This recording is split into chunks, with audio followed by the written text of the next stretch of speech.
कर दीजिए, श्रोताओं का आशीर्वाद आपको मिलेगा और आप अपने नाम के लिए किसी पर्चे के और उस पहचान के लिए जिस मंच पे आपको बुलाया गया है, आइए परमादरणीय सुश्री काजल भगवान।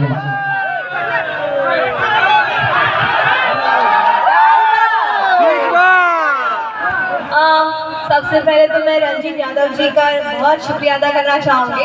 उन्होंने मुझे आपके बीच में आने का मौका दिया और इस जिले में आने के लिए मुझे मौका दिया। So thank you so much Ranjit ji, बहुत अच्छा लगा यहाँ पे आके।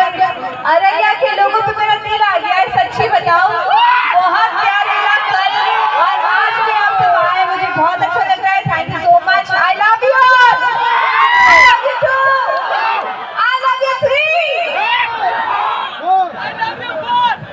आई love you more and more and more.